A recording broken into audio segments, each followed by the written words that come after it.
Voilà le voile de séparation entre le lieu saint et le lieu très saint. Et ce voile a clairement montré, à l'époque de l'Ancien Testament, qu'il y avait toujours un problème entre l'homme et Dieu. Il y a une séparation à cause du péché. Mais en Matthieu 27, 51, nous lisons « Lors du moment où le Seigneur Jésus est mort comme le vrai sacrifice qui a accompli tous les sacrifices de l'Ancien Testament, et voici, le voile du temple se déchira en deux, depuis le haut jusqu'en bas. La terre trembla, les rochers se fondirent. » Et voilà, c'était à 3 heures l'après-midi.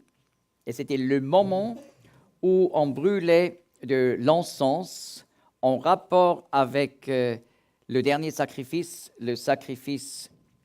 l'holocauste du soir. On le mettait à 3 heures sur l'autel comme le dernier sacrifice. Et voilà, il y avait là un sacrificateur présent à ce moment-là. Et c'était absolument défendu de voir le lieu très saint. Donc, c'était un choc pour ce sacrificateur de regarder le voile déchiré et d'avoir un coup d'œil dans le lieu très saint. Mais c'était pour prouver, pour montrer maintenant l'accès à Dieu est ouvert. Un frère, un jour, avait guidé un groupe juif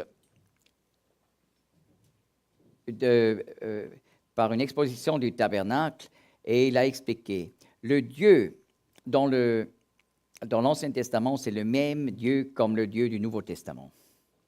Mais il y a une différence. Dans l'Ancien Testament, Dieu est le Dieu caché derrière le voile. Et dans le Nouveau Testament, c'est le Dieu révélé par le voile déchiré. Et c'est correct, n'est-ce pas? D'ailleurs, parfois, on se pose la question, mais comment on a réagi dans le judaïsme à ce voile déchiré? Eh bien, il est intéressant, dans le Talmud, on lit dans un passage de 2 voiles de séparation, avec une coudée entre les deux. Et il est bien expliqué, le souverain sacrificateur, lors du Yom Kippour, le jour du grand pardon, il a dû entrer à un côté et puis marcher entre les 2 voiles pour entrer dans le lieu très saint de l'autre côté. Mais dans un autre passage, je pourrais vous montrer, il est question d'un seul voile de séparation. Alors, comment on peut réunir ces 2 descriptions? En fait, ce n'est pas une contradiction, n'est-ce pas? La parole parle du voile du temple, donc au singulier, là, dans les évangiles, aussi dans l'évangile de Luc. Eh bien, à cette époque-là, il y avait un seul voile qui a été déchiré.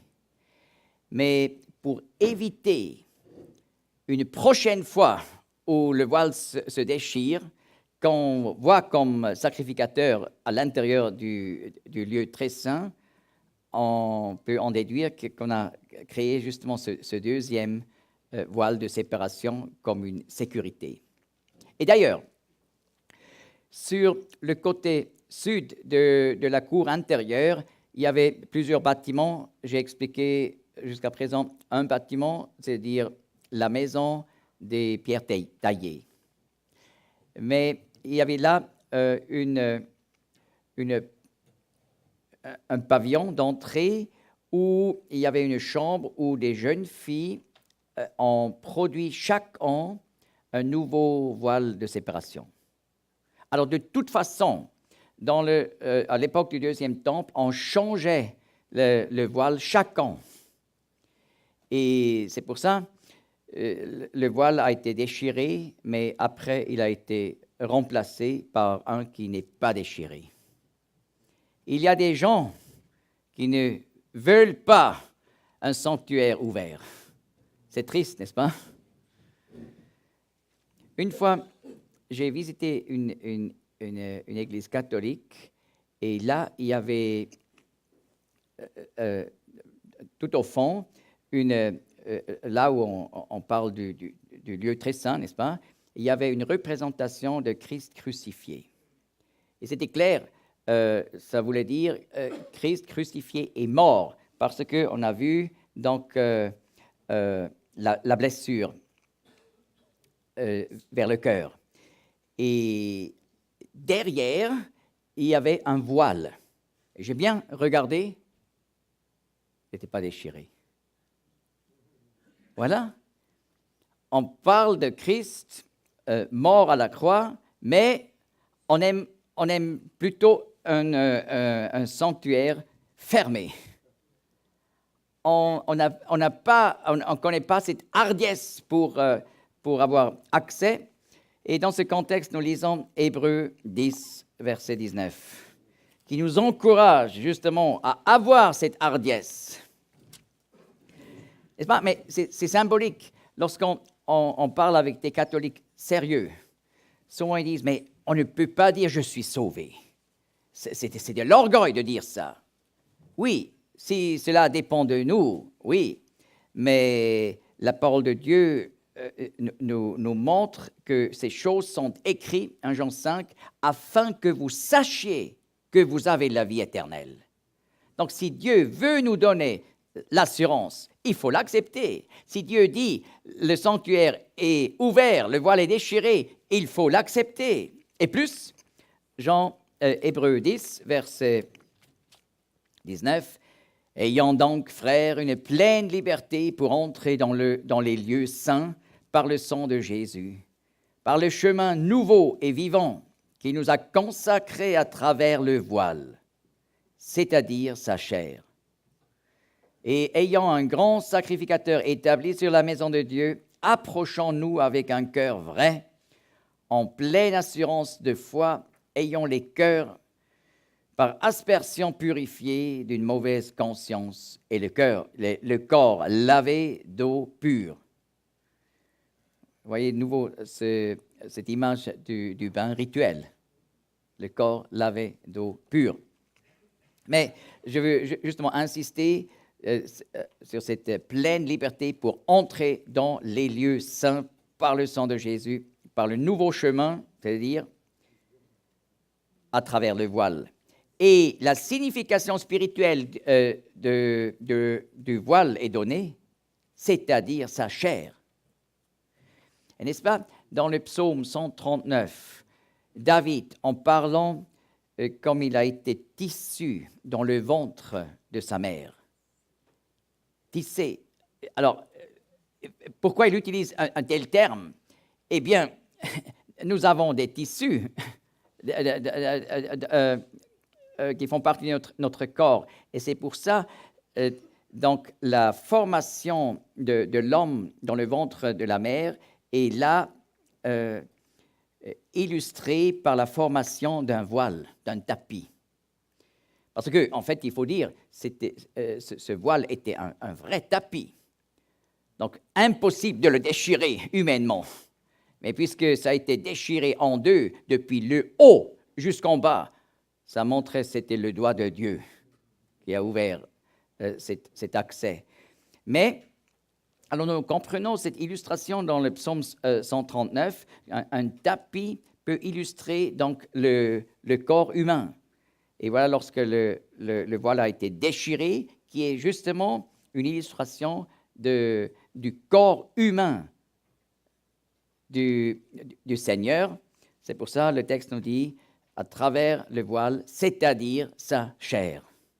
Et au moment de la mort du Seigneur, voilà, cet accès a été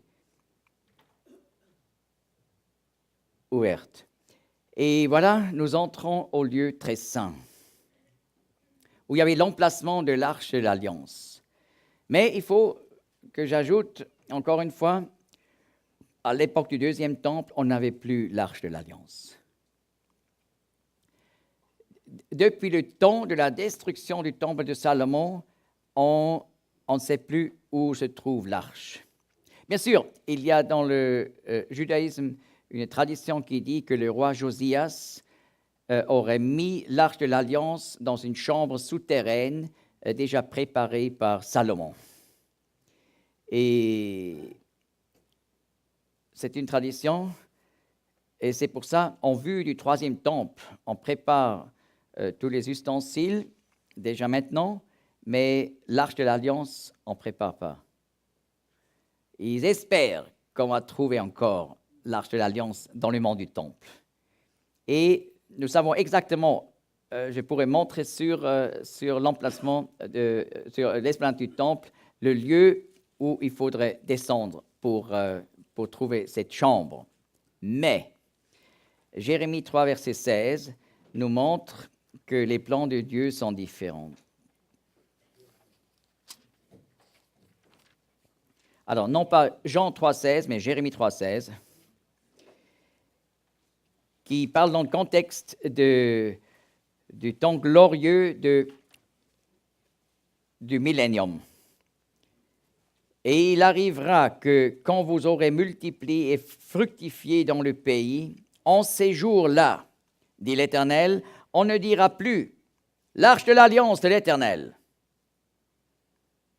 Donc, elle ne sera pas là, présente, dans les derniers jours. Elle ne montera plus au cœur, et on ne s'en souviendra pas, et on ne la visitera pas, et on ne fera plus cela. Dans ce temps-là, on appellera Jérusalem le trône de l'Éternel, etc. Alors, on ne trouvera plus l'arche, et on ne la reconstruira plus. Mais il y a une bonne raison, puisque dans les derniers temps, Jérémie 31 le dit, Dieu va établir une nouvelle alliance avec, non pas avec l'Église, avec la maison d'Israël et la maison de Juda, donc avec les 12 tribus d'Israël. Mais l'arche de l'alliance était l'arche de l'ancienne alliance du Sinaï. Eh bien, c'est pour ça que cette arche ne jouera plus un rôle dans le futur troisième temple, et temple d'Ézéchiel 40 à 48, parce que Dieu va établir une nouvelle alliance avec Dieu. Et voilà, déjà, à l'époque du deuxième temple, on n'avait plus cette arche de l'alliance. Et pourquoi? Il y avait aussi une raison. Parce que avant la déportation à Babylone, Dieu avait annoncé par Osée que Dieu met Israël de côté et il l'appelle l'ami, non pas mon peuple. Et voilà, c'est pour ça qu'à l'époque du deuxième temple, on n'avait plus l'arche de l'alliance qui parle de ce mariage entre Dieu et Israël. Donc, la parole assimile l'alliance au Sinaï à un mariage entre Dieu et Israël. Et puisque Israël a commis de la fornication par l'idolâtrie, finalement, Dieu a fini ce mariage. Et c'est pour ça, en Osée 1, Israël est appelé « non mon peuple », l'ami. Et c'est pour ça, lorsqu'ils sont retournés de la Babylonie, ils ont rebâti le temple, mais ils n'avaient plus l'arche de l'Alliance, puisque Dieu a considéré Israël à cette époque-là comme l'ami. Mais il est remarquable, dans la première de Pierre, qui est adressée à des Juifs croyants, puisque au début, il parle aux croyants qui sont dans la dispersion, en grec diaspora, en plusieurs provinces de la Turquie actuelle. Et alors là, il utilise le terme spécifique pour des Juifs qui vivent à l'étranger, à la diaspora. Et là, au chapitre 2, il dit, « Vous étiez autrefois pas mon peuple. Et maintenant, vous êtes un peuple de Dieu. » Alors, les Juifs qui ont accepté le Messie sont devenus partie du peuple céleste, c'est-à-dire de l'Église. Et en ce sens-là, ils ont déjà vécu une anticipation de la promesse en Osée 1 et 2, où Dieu dit « Le jour va venir où je vais de nouveau vous appeler mon peuple, ami ». Mais les croyants, les Juifs croyants qui font partie de l'Église, ont déjà maintenant l'accomplissement de cette promesse et ils sont un peuple de Dieu, mais ensemble avec tous les croyants d'entre les nations. Alors, il y a toute une logique pourquoi il n'y avait pas l'arche de l'Alliance dans le lieu saint à l'époque du Seigneur. Mais néanmoins, le Seigneur a reconnu ce temple comme le temple de Dieu. En Jean 2, il en parle comme étant la maison de son Père. Et une chose intéressante, à l'an 63, l'armée romaine est entrée à Jérusalem lors du Yom Kippour. Et ils ont fait dans le jour du grand pardon, ils ont fait un massacre terrible parmi les Juifs. Et là, Pompée, le chef de l'armée à l'époque, il voulait voir dans le lieu très saint le Dieu d'Israël. Parce que parmi les païens, on se disait, les Juifs, ils vénèrent un Dieu avec une tête d'âne. Mais ils ne le montrent jamais. Tous les autres nations, ils montrent leur Dieu à n'importe quelle place dans les villes. On peut voir les statues. Mais les Juifs, c'est un peuple secret et ils ne veulent pas montrer leur Dieu. Alors, maintenant, ils voulaient voir le Dieu d'Israël. Et voilà, les anciens à Jérusalem, ils l'ont prié de ne pas faire ce sacrilège. Il est passé dessus, il est entré dans le lieu saint et dans le lieu très saint. Et c'est même décrit dans la littérature latine. C'est Tacite qui en parle. Elle dit, c'était vide. Il n'a rien vu. Et ça, c'est devenu connu parmi les païens, n'est-ce pas, déjà par le témoignage de l'historien romain Tacite. Et on a entendu, mais c'est pas vrai. Ils n'adorent pas un Dieu avec une tête d'âne. Le Dieu d'Israël est invisible. Mais s'il avait vu, j'ai pensé à ça, s'il avait vu l'arche de l'Alliance, il aurait dit, vous voyez, ils adorent deux chérubins, deux anges. Mais Dieu, dans sa souveraineté, n'a pas permis qu'il y ait une arche, l'arche de l'Alliance. Et voilà le témoignage. Le seul vrai Dieu, on ne peut pas représenter par une image. C'est un Dieu invisible. Et c'est pour ça le lieu très saint, vide. C'est un choc pour le païen, mais un vrai témoignage. Mais bien sûr, dans le lieu très saint du tabernacle et du temple de Salomon, du premier temple, là, il y avait l'arche de l'Alliance et placée sur le rocher. Et nous lisons en 1 Roi 8 que Salomon a même préparé une place dans le lieu très saint pour y mettre l'arche de l'Alliance. Et on peut toujours encore voir aujourd'hui cet emplacement de l'arche dans la mosquée d'Omar, ou le dôme du Roc, si vous voulez. Et donc, on peut voir, c'était sur ce rocher où on a mis l'arche de l'Alliance. Et maintenant, on comprend 2 Samuel 22, 47, encore mieux. L'Éternel est vivant, et que mon rocher soit béni, et que Dieu, le rocher de mon salut, soit exalté. Lors du jour du grand pardon, du Yom Kippour, le souverain sacrificateur, il devait, selon Lévitique 16, mettre un peu de sang une fois sur l'arche de l'Alliance. Mais 7 fois, pardon, je suis là, 7 fois par terre. Eh bien, par terre, ça veut dire sur le rocher. Et ainsi, le rocher dans le lieu très saint est devenu le rocher ensanglanté. Et ça, c'est le rocher de mon salut.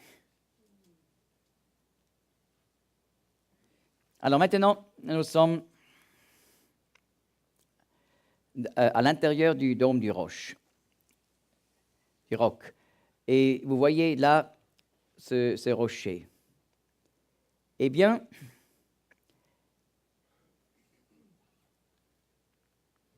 vous voyez en haut, c'est le sud. Là, c'est le nord, est, ouest. Eh bien, un architecte archéologue a fait des recherches clandestines dans le dôme du rocher dans les années 1990. Et lui, il a trouvé là, au sud, une région où on a artificiellement aplati le rocher. Ça, il connaissait d'autres excavations. Lorsque, à l'Antiquité, en Israël, on a bâti sur le roc, sur le rocher, n'est-ce pas, le sage a toujours bâti sur le rocher, bon, non pas sur le sable. Alors, là où on voulait mettre les pierres des murs, on a retravaillé le rocher. Alors, il a trouvé là les traces au sud où il y avait un mur, et cela sur un espace de 3,15 mètres. Exactement.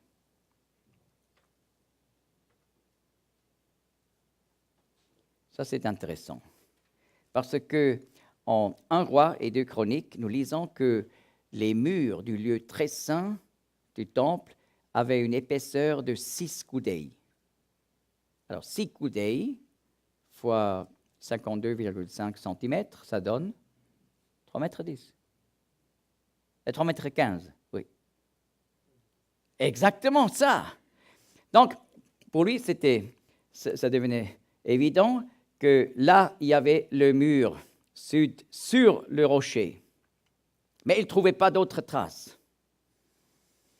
D'ailleurs, les Européens, comme lors du temps des croisades, ils ont fait de cette mosquée une église. Lorsqu'ils avaient un royaume à Jérusalem pendant une centaine d'années, et là, ils ont retravaillé le rocher et ils ont cassé énormément. Ils ont pris là beaucoup de la pierre et ont vendu cette pierre pour le même poids en or. Alors, ce n'est pas une recette comment on transforme de la pierre en or, mais juste pour dire, ils ont beaucoup fait de dégâts ici. Mais alors, Lane Rittmeyer, comme il s'appelle, cet architecte archéologue qui a 20 ans fait des travaux archéologiques à Jérusalem en rapport avec le mont du Temple, et il n'a pas trouvé d'autres traces. Alors il s'est dit, mais ici, à l'ouest, il y a une pente raide, d'ailleurs naturelle, et aussi là, au nord. Peut-être Salomon a bâti le mur au long du rocher. Eh bien, on peut essayer. Ça donne. Et là, au nord. Tiens, ça donne une distance de cette mur au nord jusqu'à la mur sur le rocher au sud, 10,50 mètres. Oui, mais dans 2 Chroniques, nous lisons que le lieu très saint était un carré de 20 sur 20 coudées. Donc exactement 10,50 mètres. C'est pas mal, hein? Et ainsi, on peut donc compléter le carré. Et voilà, c'était ici le lieu du voile qui sépare. Alors, on constate, si on continue, là, au centre de ce carré, il y a une dépression qui a une longueur de 72,5 cm sur 100 cm. Eh bien, ça c'est intéressant parce que ça fait exactement 2 coudées et demi. Non, j'ai dit 131 cm de longueur sur 100 cm, pardon. Et alors, 131, c'est exactement 2 coudées et demi, royal. Mais ça, c'était la largeur de l'Arche de l'Alliance, selon Exode 25. Mais il y avait un problème, quand même un problème.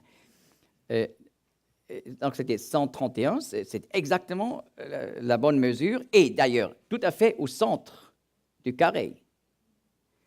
Mais sur 100 cm, mais en fait, selon la Bible, la largeur était 1 coudée et demi. Donc, 71 cm. Alors, on a trop ici, avec 100 cm, n'est-ce pas?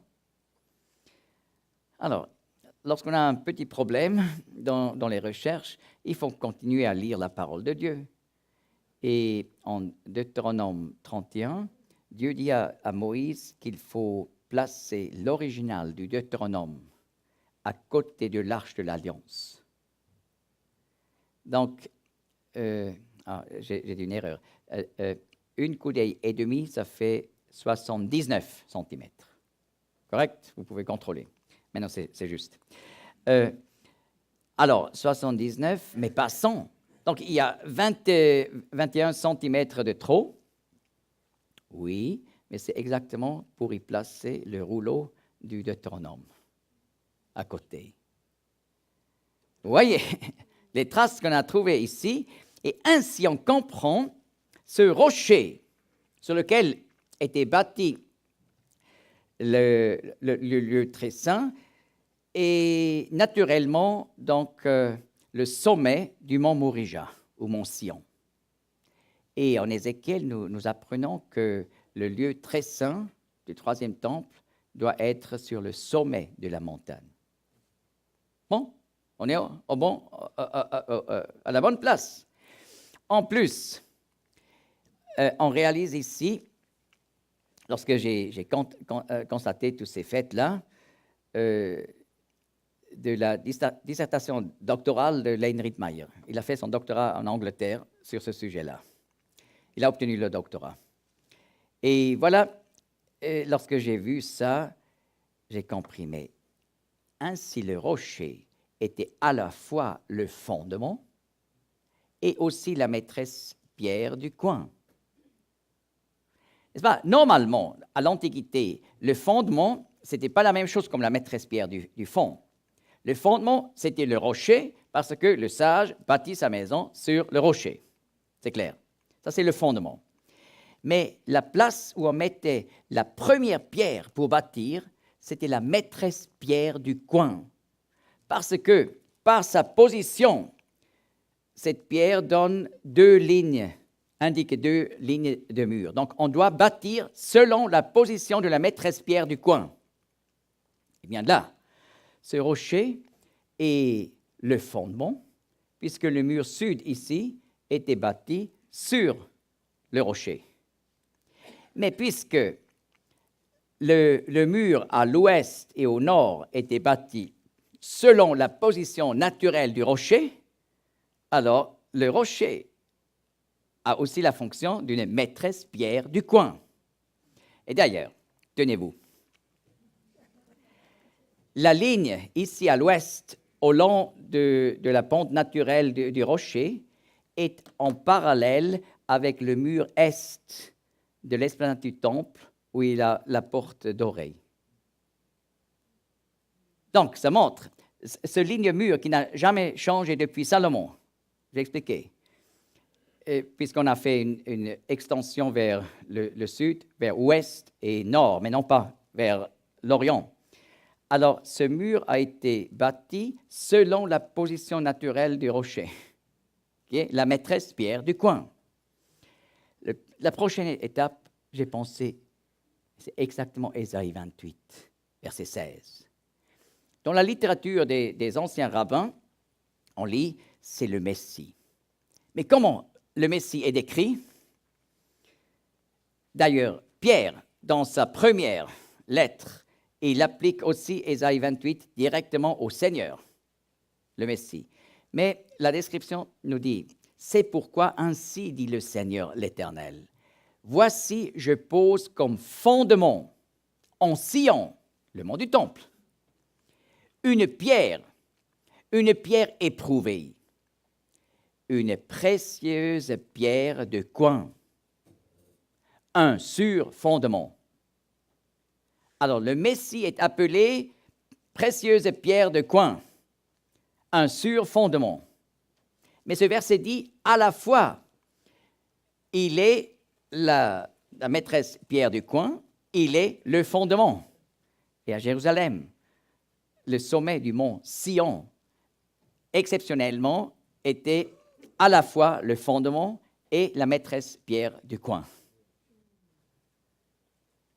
Celui qui se fie à elle ne se hâtera pas. Donc, ça nous parle du Seigneur. Et maintenant, on comprend 1 Corinthiens 3, verset 11, qui dit « Car personne ne peut poser d'autre fondement que celui qui est posé, qui est Jésus-Christ. » Jésus, le Messie. Alors, ce rocher parle vraiment du Seigneur Jésus. Et lorsque le souverain sacrificateur a mis le sang sur le rocher, eh bien, c'était le rocher ensanglanté qui parle du rocher de notre salut.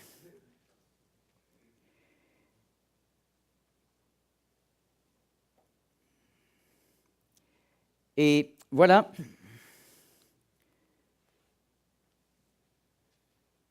J'ai essayé de représenter la situation sur le mont du Temple. Voyez ici le rocher qui se trouve dans le dôme du roc.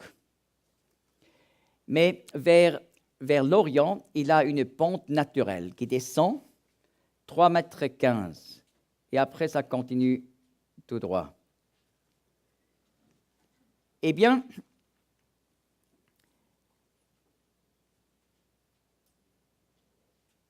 on a mis des grandes pierres pour construire le temple sur ce fondement ici pour aligner le sol du lieu saint avec le lieu très saint.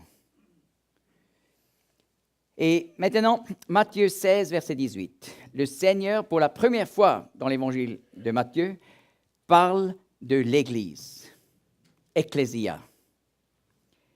Et dans ce contexte, après que Pierre a dit au Seigneur Jésus, pour répondre à la question,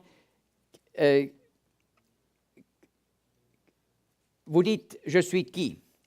Alors il dit, tu es le Fils de Dieu vivant, tu es le Christ, le Messie, le Fils de Dieu vivant. Et après le Seigneur dit au verset 18, moi aussi je te dis que tu es Pierre, et sur ce roc, je bâtirai mon assemblée, mon Église, et les portes de l'Hadès ne prévaudront pas contre elle. Alors le Seigneur appelle Simon Pierre, en grec Pétros, une pierre. Ensuite, le Seigneur ne dit pas « et sur cette pierre, je bâtirai mon assemblée, mon Église », il dit « sur ce roc ». En grec, c'est Pétra. Ce n'est pas le même mot. Quelle est la différence entre Pétros et Pétra en grec? Alors, si nous avons les deux termes comme un contraste, on peut dire pierre. Pétros veut dire une pierre pour bâtir, et Pétra, c'est vraiment un rocher. Alors, le Seigneur ne dit pas que Pierre est le rocher sur lequel l'Église est bâtie, mais il dit, tu es Pierre, donc une pierre, et sur ce roc, Pétra, je bâtirai mon assemblée. Mais alors, qui est le roc? Eh bien, dans le psaume 18, nous lisons que seulement Dieu est un rocher. Donc le terme rocher, on ne peut jamais appliquer à n'importe quel être humain, mais seulement à Dieu. Et d'ailleurs, dans la première épître de Pierre, qui commence avec le premier mot de la lettre, c'est Pierre, Pétros. Je suis une pierre de construction de l'Église. Et dans cette lettre, il appelle le Seigneur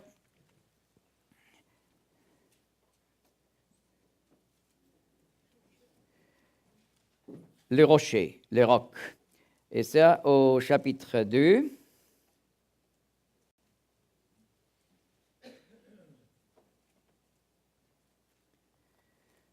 Au verset 7, nous lisons.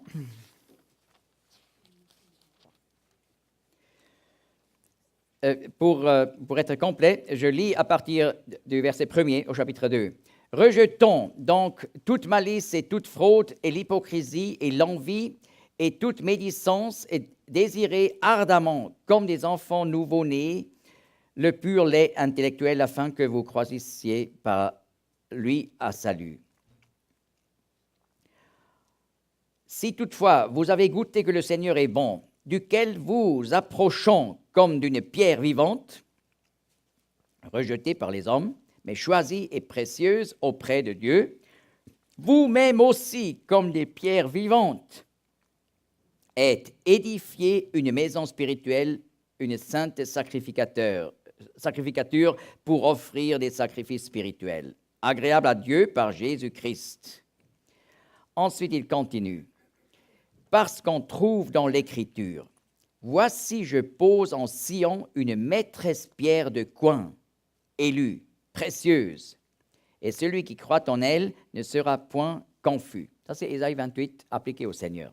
« C'est donc pour vous qui croyez qu'elle a ce prix, mais pour les désobéissants, la pierre que ceux qui bâtissaient ont rejetée, celle-là est devenue la maîtresse pierre du coin. » Et maintenant, une citation d'Ésaïe 8, « Et une pierre d'achoppement et un rocher de chute. » Et là, rocher, c'est Pétra. Donc, Pierre utilise le mot Pétra que le Seigneur utilise en Matthieu 16. Sur ce roc, sur cette Pétra, je bâtirai mon assemblée. Et il utilise ce mot Pétra, non pas pour lui-même, mais pour le Seigneur. Alors, nous comprenons, Pierre a dit, tu es le Christ, le Fils du Dieu vivant.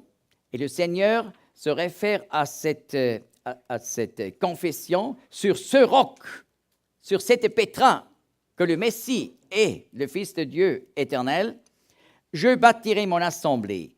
Donc, tout le rocher et tous les rochers du mont Sion est donc une illustration du Seigneur Jésus, qui est la base, le fondement de l'Église. Donc, on apprend toutes ces choses vraiment d'une manière détaillée par l'archéologie du temple à Jérusalem, où ce rocher est à la fois la maîtresse pierre du coin et le fondement.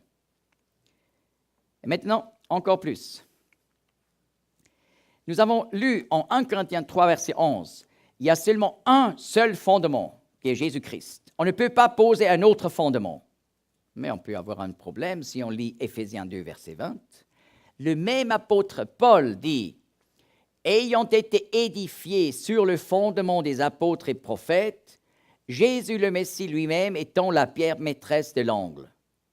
En lui, tout l'édifice, bien ajusté, ensemble, grandit pour être un temple saint dans le Seigneur. » Alors, expliquez-moi, pourquoi il dit « le fondement des apôtres et prophètes » ?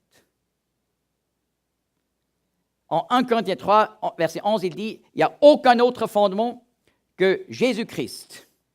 Lui est le rocher. » Oui, maintenant, nous savons qu'on a rempli, donc ici avec des grandes pierres sur le vrai fondement du rocher, on a mis des grandes pierres pour ajuster la hauteur avec le lieu, entre le lieu saint et le lieu très saint.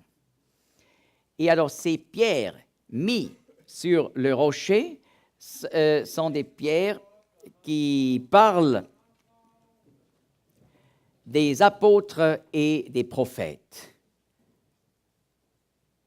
qui sont les premiers croyants qui étaient mis dans cette construction du temple spirituel de l'Église.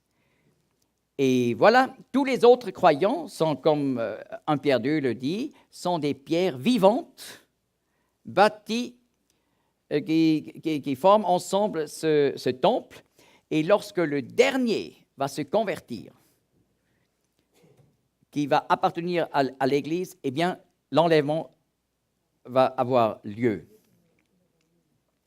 Et maintenant, nous voyons, l'Église est édifiée sur le fondement des apôtres et prophètes. Et cela veut dire que les apôtres et prophètes qui nous ont donné le Nouveau Testament, n'est-ce pas, les apôtres comme Paul, Jean, Pierre, etc., ont écrit des livres et aussi des prophètes. Par exemple, Marc n'était pas un apôtre, mais il était inspiré pour écrire l'évangile de Marc. Luc n'était pas un apôtre, mais il était un prophète du Nouveau Testament, inspiré par le Saint-Esprit pour ajouter un livre biblique. Également Jude et Jacques. Alors, l'Église est maintenant édifiée sur ce fondement des apôtres et prophètes qui, à leur tour, sont fondés sur le vrai fondement du rocher Christ. Eh bien, ainsi on comprend aussi mieux comment le Nouveau Testament a été formé. N'est-ce pas, parfois les gens nous demandent, mais comment est-ce qu'on a su quel livre va faire partie du Nouveau Testament? Alors il faut expliquer. Le critère, c'était toujours, on devait être capable à prouver qu'un livre était écrit par un des 12 apôtres, pour Israël, pour les 12 tribus, ou par l'apôtre Paul, l'apôtre pour les nations, ou par un prophète qui a été reconnu par les 12 et par l'apôtre Paul.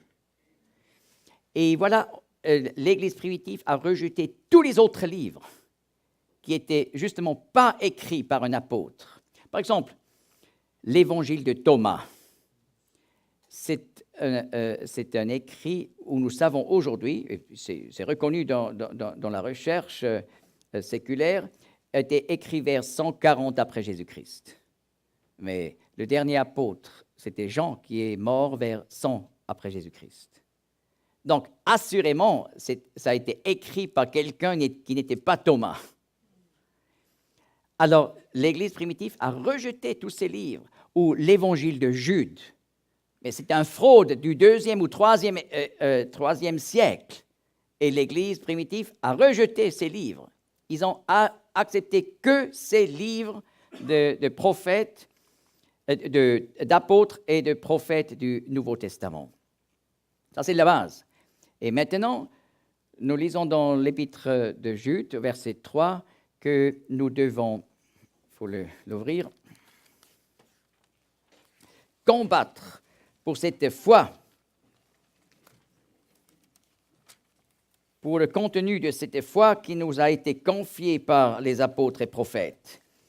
Jude 3. Bien-aimés, quand j'usais de toute diligence pour vous écrire de notre commun salut, je me suis trouvé dans la nécessité de vous écrire afin de vous exhorter à combattre pour la foi qui a été une fois enseignée aux saints.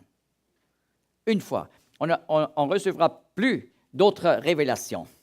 C'est pour ça, à la fin du dernier livre, nous sommes exhortés, celui qui ajoute à ce livre, qui termine la parole de Dieu, Dieu va ajouter des plaies écrites dans le livre de l'Apocalypse.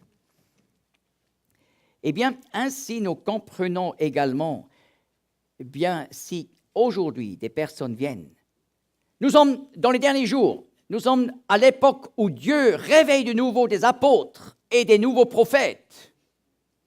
Alors on dit, mais on va demander à un architecte s'il va encore faire le fondement la deuxième fois vers le toit. Alors il va dire, mais c'est la stupidité, personne jamais a construit comme ça. Le fondement, c'est ici en bas. Les apôtres et les prophètes sont morts, mais ils nous ont confié le Nouveau Testament. Et avec ça, la révélation divine est accomplie. Nous sommes édifiés sur le fondement et nous n'avons pas besoin de nouveaux apôtres et prophètes dans les derniers jours. Et voilà, le Seigneur nous met en garde dans son discours sur le mont des Oliviers, Matthieu 24, que dans les derniers jours vont venir des faux prophètes qui vont produire des grands signes et miracles. Mais ils sont des faux prophètes. Donc, on peut les clairement rejeter, mais ainsi, on comprend beaucoup mieux ce que la parole nous enseigne sur l'Église. Et maintenant, nous avons encore quelques minutes pour finir par le sujet « bâtir le temple ». Eh bien, le deuxième temple, c'était vraiment un édifice merveilleux, glorieux. Comme le dit le psaume 29, « Dans ton temple, tout parle gloire » ou tout dit gloire. Mais comment ils ont pu bâtir ce temple? Eh bien, ils ont utilisé toute leur force et toute leur intelligence.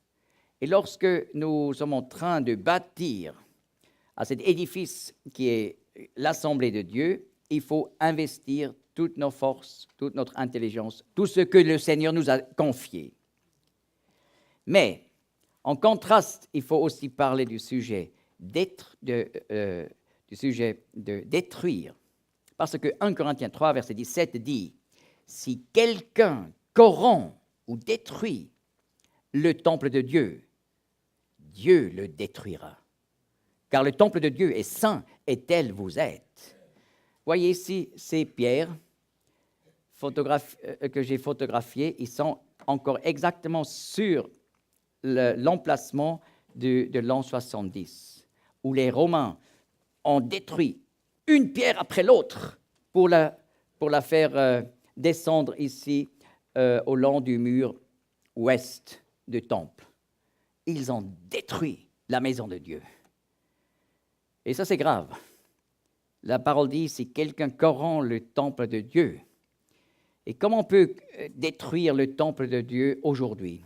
Eh bien, en apportant de la fausse doctrine dans les assemblées et en apportant de l'immoralité.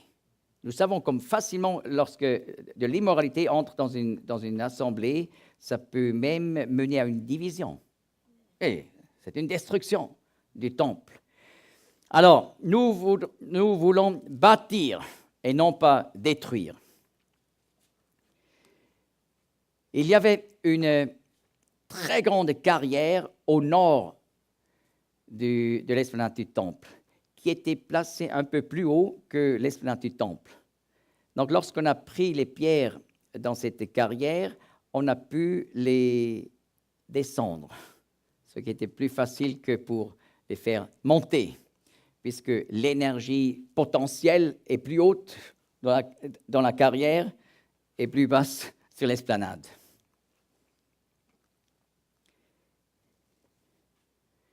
Et voilà une pierre, ou je devrais dire 2 pierres, on a trouvé tout près de l'esplanade qui était déjà préparée pour devenir des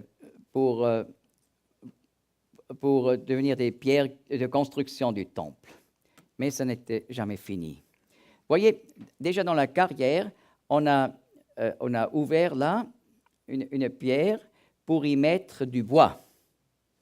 Ensuite, on a mis de l'eau sur le bois. Ainsi, l'eau s'est agrandie, tac, tac, 2 pierres. Comme ça, on a travaillé dans la carrière pour obtenir des pierres pour l'édifice de Dieu.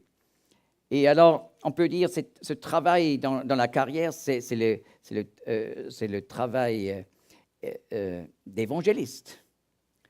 Ou si nous faisons à la maison des études de la parole avec des incrédules, par exemple, on commence à lire l'évangile de Jean, voilà, c'est ce travail dur à la carrière pour obtenir finalement des pierres vivantes. Je répète, 1 Pierre 2, verset 4, « Vous approchant de lui, pierre vivante, rejetée par les hommes, mais choisie et précieuse auprès de Dieu, vous-même aussi, comme des pierres vivantes, êtes édifiés en une maison spirituelle. » Mais dans ce cas-là, c'est triste, ces 2 pierres sont jamais devenues des pierres du temple à l'époque. On peut dire qu'ils sont vraiment une illustration de 2 personnes qui sont presque converties. Et nous avons appris ces jours, presque, ce n'est pas du tout.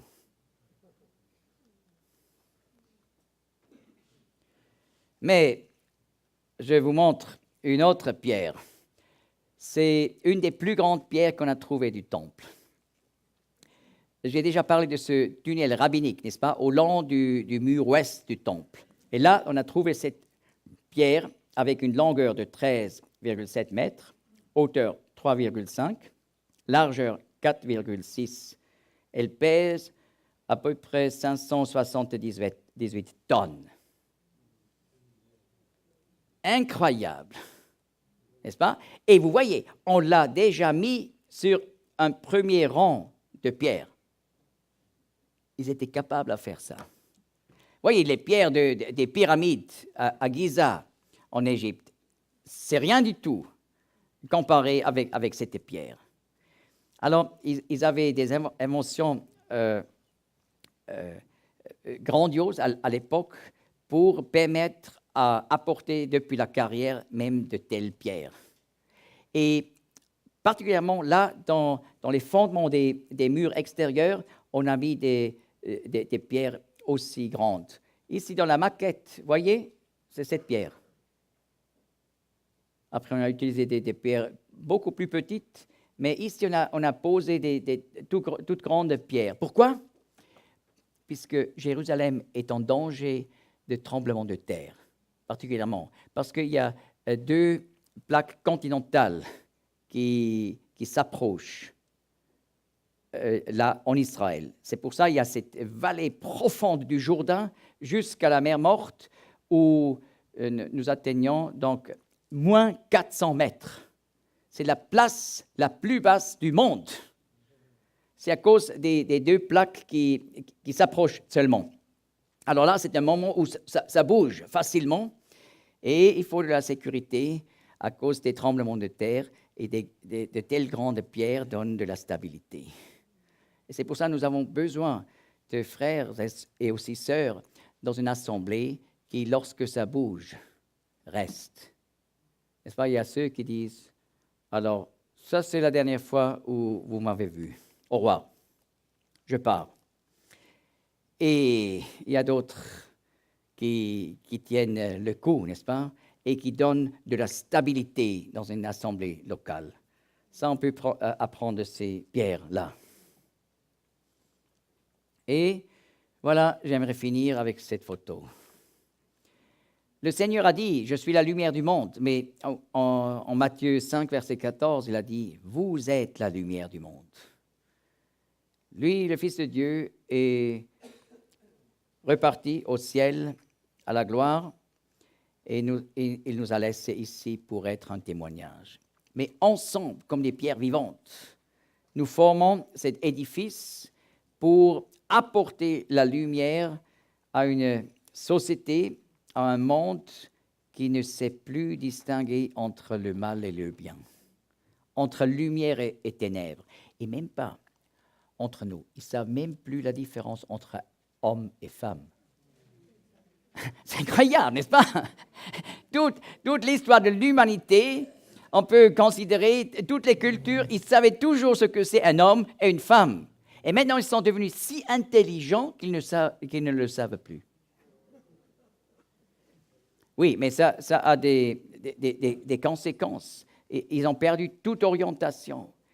Et voilà, nous sommes appelés à apporter cette lumière du temple, qui est la lumière de Dieu, dans une société qui est vraiment dans les ténèbres.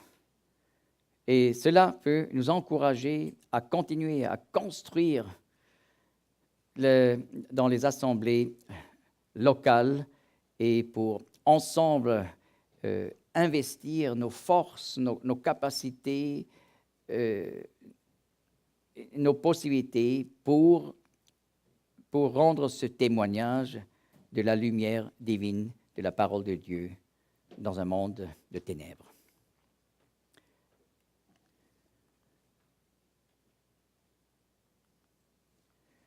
Voilà, on a encore 2 minutes pour des questions.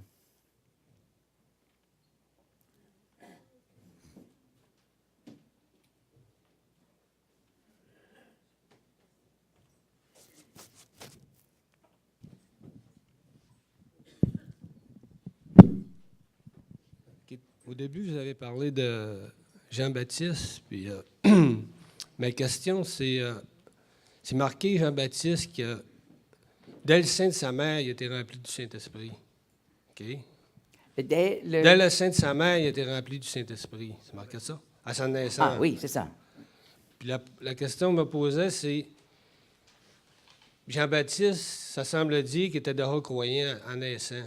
Parce que dès le sein de sa mère, il était rempli du Saint-Esprit. Mais sauf que, est-ce que c'est possible qu'il a-t-il fallu qu'il se convertisse? On semble dire dans l'Ancien comme dans le Nouveau, Oui, il fallait qu'il se convertisse. Mais lui, ça peut-tu être une exception? Oui, c'était absolument une exception que Jean-Baptiste était rempli du Saint-Esprit déjà comme enfant, donc avant sa conversion. Mais nous apprenons le principe pour recevoir le Saint-Esprit en Éphésiens 1, versets 13 et 14. Je cite. En qui vous aussi vous avez espéré, ayant entendu la parole de la vérité, l'évangile de votre salut, auquel aussi, ayant cru, donc après avoir cru, vous avez été scellés du Saint-Esprit de la promesse. Donc d'abord, croire l'évangile, et ensuite, Dieu, comme réponse, nous donne le Saint-Esprit. Mais il y a des exceptions. Par exemple, aussi Biléam, ce n'était pas un vrai croyant. C'était un homme qui connaissait le seul vrai Dieu, mais qui était aussi en relation avec des esprits méchants. Et voilà, lorsqu'il voulait maudire Israël, Dieu a agi par le Saint-Esprit à travers Biléam. Donc, ça montre que dans sa souveraineté, Dieu peut donner dans des cas exceptionnels la force du Saint-Esprit, même à une personne qui, justement, à la fin, a mérité la mort. Et un autre exemple, c'est le roi Saül, qui n'était pas un vrai croyant. Il est remarquable, quand on lit 1 Samuel, il faut bien faire attention comme il parle de Dieu lorsqu'il parle, par exemple, à Samuel. Il dit toujours « ton Dieu », « l'Éternel, ton Dieu ». Il ne sait jamais dire « mon Dieu ». Et voilà, là, nous avons aussi un moment où Saul avait même des mauvais desseins, et là, tout d'un coup, le Saint-Esprit est venu sur lui et il a dû prophétiser. Mais ce sont vraiment des cas exceptionnels. Et alors, comparé avec ces 2 cas vraiment extrêmes de Biléam et de Saul, l'exemple de Jean-Baptiste est encore différent, puisque Dieu savait que cet homme, vraiment, va se convertir et va être un serviteur fidèle.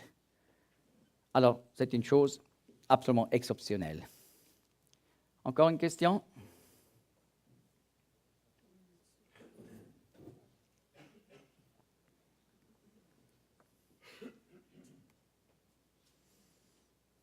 Il y a beaucoup de numérologie dans la Bible. Puis il y a beaucoup de livres qui ont été écrits là-dessus. Fait que moi, j'aimerais ça savoir, qu'est-ce que vous en pensez? Y a-t-il une façon de distinguer le vrai du faux là-dedans? Je me suis toujours tenu éloigné parce que j'avais une crainte là, qu'on donne des significations qui ne sont pas véridiques à la numérologie. Alors, il est vrai que les chiffres ont une signification symbolique, comme les différentes matières, comme l'or, l'argent, les pierres précieuses, etc., ont une signification spirituelle dans la Bible. Eh bien, comment trouver la signification spirituelle? Il faut le trouver par la parole elle-même. N'est-ce pas? J'ai montré particulièrement par la Ménorah, le chandelier d'or, comment le Nouveau Testament fait une application du symbolisme. Et ainsi, on comprend comment il faut appliquer ça de la même façon. Et donc, lorsqu'il s'agit du chiffre 7, et ça commence au début de la Bible, où on voit, après 7 jours, la création était là, parfaite. Donc, le chiffre 7 parle là de perfection. Et lorsqu'on continue à lire la parole de Dieu, on retrouve cette pensée de perfection en rapport avec le chiffre 7, toujours de nouveau. Et par exemple, le chiffre 1 parle d'unité et parle du seul vrai Dieu, etc.